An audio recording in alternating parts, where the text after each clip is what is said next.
Y'all ever feel like rock stars when you're walking through the tunnels? Nah, maybe a little bit. I feel like I'm getting ready for like a big basketball game. All right, welcome 2019 CHATTcon. That's Convergence of Human, Animal, Training, and Technology. We're here, there's over 140 people in the stands. So I said I'd do a fun little piece talking about what it takes to put on a conference in this field. And disclaimer, this is a relatively small conference, respectable, but we're not talking about 3, 4, 5,000 people here. So just keep that in mind. So largely you start a year beforehand. What we did for CHATTcon, the Convergence of Human Animal Training Technology that just wrapped up, is a weekly phone call for half hour to an hour every week for a whole year. During that time, you're doing everything from organizing who do you think could be the good speakers, all the way down to the details of literally day to day what's going to happen minute by minute, hour by hour for the 3-day event, in this case, like we were putting on. And all of that's got to be figured out. So this is a mix of me telling you some things as well as some footage of like what happened. I hope you enjoy. So we have 3 people on the team, myself, Joan, and Gina. Gina is essentially responsible for volunteer coordination and making sure that the experience is as smooth as possible for the people that are showing up to the event. So you walk in, how are you greeted, how are you handled, what sort of care do you receive, and everything that you would experience if you walked physically through the door. I am responsible for a chunk of the marketing, sharing it online, etc., as well as the day of what's going to happen with the live stream experience, recording of it, and most of the production elements. I got to make sure that everything's working for the speakers, all of that. And then Joan is responsible for all of the back-end work. That is every spreadsheet. I think there's a few dozen spreadsheets that are just like in-depth, keeping track of registrations, groups, sponsorships. Did we deliver on what we say deliver for all the different sponsors, all the different folks that are emailing? She handles all of those, completely all on her. And the way we designed this is it's leveraging off of our different strengths. The marketing, the technology, those sort of things I like to do, that stuff is very fun for me. I can do the back end work. With Joan's got much more of a patience when it comes to the details, like the small little minute details that need to happen for something like that to occur. That's needed for these sort of events. And so I've estimated that it's about 10 hours per week for mine and Joan's role, about 5 hours per week for Gina's role. So if you multiply that out, I don't know what that is. I'm gonna put the number up here in post. It's about that many hours to put on this 3-day event. Now, it's not taking into account that we had over 20 people that helped volunteer on the crew that Gina was running, making sure the experience is smooth. That does not count the 10 people that are helping on the live stream. We have someone producing it. You'll see Shane here. You'll have 2 videographers capturing things from different angles, 2 assistant videographers that are helping capture for the live stream and a backup recording, because if anything goes down, you still have to deliver it to someone somehow.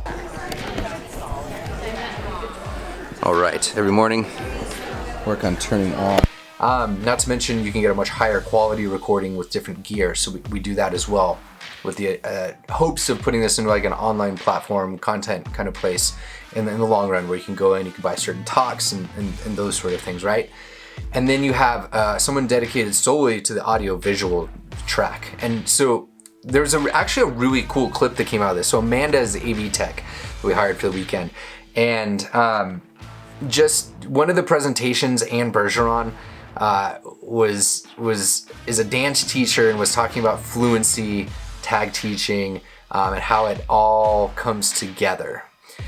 And part of her presentation was demonstrating some of these skills. And you can see Amanda here on the ground with a microphone out of the view of all the participants, making sure that that sound is captured and captured well. So if anybody on the live stream was like, how did I hear all this so perfectly? Which you probably don't think of, but if it wasn't there, you would notice it, right? Like, these are the sort of things we have to think about on the production side. How do we get every little bit just as perfect as possible? If she wasn't there, you would have noticed that it would have been hard to hear. You would have been like, oh, I can't hear what the tapping is. And this is the level that we have to go to. Now, a whole different side of this is sometimes your internet connection's a little bit tricky. Maybe there's something that's Bluetooth that's not close enough. So on our 5-minute breaks, there was a few times where we had to make changes to where you have to completely either shut stuff down and start it back up again, or you have to move equipment physically, and you have a 5-minute timer from the end to the beginning to make that sort of stuff happen. So the one thing that's always really surprising to me on these is just the amount of stuff the amount of pressure that it puts on me. I remember the first time I ever did like a live produced event, Next Gen, a couple years ago. I'd never been so stressed in my life professionally. And it's all my own doing. We've talked about this, right? ACT, all those sort of things. It's very easy to start to deploy those for me, myself, and start to figure out how to build a system to where I don't stress with that too much. But it's like, for the first time when you're doing it, you're like, oh man, I need to redesign the way that I'm doing these sort of things. Now, they're still high pressure. They're not as bad. The stress isn't so bad. But it is just taxing what's going on. So a little bit of an insight into that. Gina and I show up on Wednesday. Wednesday and Thursday and Friday are spent organizing materials for approximately 16 to 20 hours each day for those 3 days. That's everything from the name tags that you may wear, final details of checklists. We have a checklist for every process. So who gets what when it comes to items they may have purchased beforehand. Maybe it's the speakers who got what when it comes to their lunch orders, and how are we going to keep track of that so that's smooth. We take care of all the volunteers and their food and lunches and stuff like that as well. So we have processes and checklists for those sort of things. All the way down to each video that's completed, each talk that's completed, there's a checklist for the people in the video of like, did you do X, Y, and Z when it comes to the technical sides of this? Did you stop it? Did you check your ISO? Did you check your shutter speed? Did you check those sort of things? So it is printing, finalizing, double checking, looking at all those sort of things. Not to mention Joan handling all the last minute emails, because about 50% of the people sign up in the last few days always. So it's complete chaos, controlled chaos in the sense of for those 3 days prior. We, in this case, went to go pick up an entire truck full of, like my whole truck bed was full of just the last minute sponsor stuff, things that we forgot that we sent out to one of the local friends that I had there and colleagues. And you just sit there and you organize through all of this stuff, packing it up, setting it up, getting it good to go, double checking that things work, all of that stuff. I told everyone that I do like a behind the scenes of what it's like putting a conference on. What are your thoughts so far? It's a lot of stuff. A lot of moving parts, right? A lot of moving parts. I think it's more complicated than people make it out to be. Yeah. Or it's more complicated than people think it is, I should say. Yeah. It's probably a better way to say that. Yeah, for sure. Yeah. So we can show everybody what Shane's doing here. He's got, it slides up, he clicks along and follows what the presenter's doing down there. We have a few different cameras. This camera is catching the podium. We also have a few others here. We've got a backup one that just happens to be down at the moment. We've got 2 other angles, including the Shane cam. And then you've got videos, you've got title slides, you've got sponsors, Twitter, speaker names. So you've got a total of about 9 different visual things that have to go up at different times. You've got your audio. So that's all your audio levels. That has to be adjusted based on like if a speaker gets super excited or if they play a video or anything like that. Those have to be adjusted live as well. Now that's also connected. So audio takes us 2 other places. Audio also takes us to a backup recording that also has to be monitored for the level if anything gets a little exciting. And then we also have an audio tech, Amanda. She's amazing. She's right down there. And her job's to make sure that everything's being mixed that's coming from the computer and the handhelds and the lapel mics and all that sort of stuff. Now, so we have Shane, Amanda, myself, we described. Jarek is working on the video. We have 2 videographers. He works on creating a conference recap as well as overseeing the 2 people that are down here. You can barely see them. You can see the 2 screens glowing there. There's 3 total cameras down there, and those are for backup recordings, as well as 2 of them also are for the live stream. So it's FB monitored, so there's 2 people doing that constantly. And we have 1 other videographer that's running around for another angle for a conference recap, but also bringing in speaker interviews, interviews with people that are attending the event, feedback, things like that. Now, ways that you can circumvent being extremely exhausted and getting around this is you can rely more heavily on volunteers and those sort of things. You can equip, have more people that are on your team. But there's a couple of reasons we don't choose to do this. I think it's a little messed up to be relying on volunteer help solely. If everyone's doing volunteer work, then that kind of makes sense. But when it's a business relationship like myself and Tag Teach, it's a little weird if at the end of the day I'm using that labor to make money. So everybody that is on the team has a contract that is a negotiated contract, that in the sense of like we provide them something, they come back with it, and we make sure that we have an agreement there for everybody that's responsible for making this sort of thing happen, from speakers to volunteers to the media team. We pay our roles, such as Gina and the media team as well. Volunteers get hookups, everybody else gets hookups when it comes to room, board, and food and such. But this is something that each time we do more and more and more when it comes to the amount of cash we can pay out and those sort of things.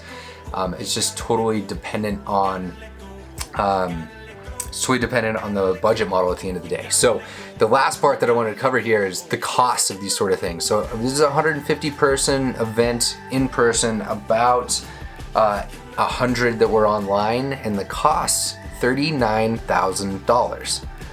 I don't know if that kind of blows your mind. Does for me a little bit, like being responsible for that. The way that we do this and we make this happen is myself and Tag Teach both essentially bet half of that money each in our agreement that we will cover that. So if we don't hit that, we'll assume whatever is left 50-50. If we hit that, then we're gonna be good to go. Typically, these sort of models are set up to where you want your sponsorships to be able to cover the costs of your event. So in that case, we'd want to raise $39,000 of sponsorships. We do not raise $39,000 of sponsorships, both because of the size of us and being relatively new, as well as there's a pretty decent cutback by some of the organizations in our field and looking for sponsorship opportunities. Mainly because the market isn't as what's that word?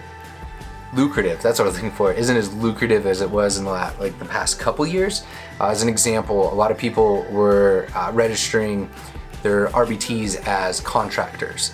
And we saw that BCBA email went out, and as a result, a lot of people had to start paying a lot more when it came to their employment taxes and their benefits and things like that, and moving that within and under their company. So as a result, they have a lot less cash to be putting out in different ways. Because sometimes this cash for those sponsorships is a write-off and things like that, depending on how you're organizing it. So anyhow, that's the basic model and how it goes. For us then, it is ticket sales that help break this. It's really hard to set those. You're trying to set those on some sort of understanding of economics and how things are going in the area relative to other events, relative to how much content you're putting out. And yeah, so a few other things that might be interesting. There's somewhere around 4,500 files that are related to this event. There's 1.2 terabytes, that's with a T. So it's 1,200 gigabytes of just video from the 3 days of recording everything. I don't know if I mentioned this, but speakers are also compensated for their time as well as all their expenses covered up to a certain amount. We don't say you can book your last minute round trip, first class business seat, but we say here's a chunk of cash relative to the market of where you're coming from. And if you book in time, it completely covers it. So we're making sure that those people are handled as well.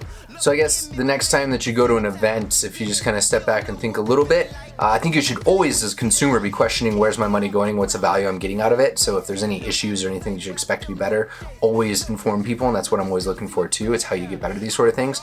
But also, if you take a step back and you realize how much goes into these sort of things, it is obscene. It's really insane. So getting there is a little bit of a hassle too. So I have an entire truck full of electronics. There's a approximately $20,000 worth of gear that makes the live stream happen. There's a reason that a lot of people aren't live streaming in our field right now. It is absurd to like take that cost on yourself. And as a result, if you want to consult with somebody or contract with somebody and have them come in, a media company is going to start charging you, upwards of anywhere from 20 to like up to $100 per minute that you're streaming because of the involvement of everybody and how much it takes, which sounds absurd, but like those are market prices. Go check me. The good ones are at that $100 per minute. So yeah, have to drive up early and be able to figure out how do you park your car and go inside and go to the bathroom somewhere and keep your stuff safe, right? In this case, I drove up early with my girlfriend. We made sure to make a good weekend out of it. But there's precautions about just how do you get the gear there? What happens if your truck breaks down? Last year, my truck broke down the morning of the event. We had to call a fleet of Uber XLs for a few $100s that morning just to be able to get all of the gear there in time to be able to set up and make it happen. There's always stuff like that that's going on behind the scenes that you just don't realize are a thing that happens. And to some extent, it's a little bit of a miracle that these things go as smoothly as they usually do. If you sense issues with them, just know that it's because it's because so much comes up that's unexpected. But where we're getting it now is in a position to where they become easier and easier and easier to put on because you've ran into so many of those problems that you now know what to do and what to prepare for. So yeah, I know at least one of the big differences between some of the larger events, like Cal ABA runs over $1 million budget for their things. Part of that is they're hiring a lot more labor, they're contracting out a lot more, but they're also in a spot to where they can use their cash to be able to do those sort of things, and it puts less pressure on certain people. So you might have the president of that organization responsible for much less than if it was someone like me that's doing the live stream, the emceeing, overseeing the day-to-day of what's going on there, making sure the presenters come in, make sure they have everything they need, checking all the slides, whatever that gets distributed. But that comes at a cost, right?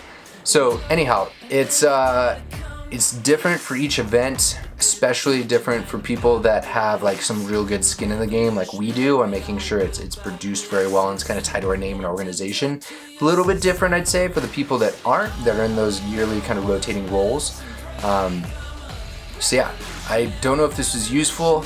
I'm known as misbehavior by my staff. I love that. Do we still hold the same amount of, I guess, rigor as we had last year? Are you still impressed? I was extremely impressed. Oh yeah, Greg Steichleather, who I want you to have present, and Janet Twyman. Greg Steichleather and his new bride were thrilled. If you ever want some more information on it, I share this with whoever's interested, like details of like how we make it happen. So yeah, that's your behind the scenes of CHATTcon Daily BA edition. Catch you later. Yeah, but that's their kid, that's not your kid. I can separate. Looking good. Just in case you weren't Luckily, aware. everyone knows who you are. Does it have the initial on it? Antidote to your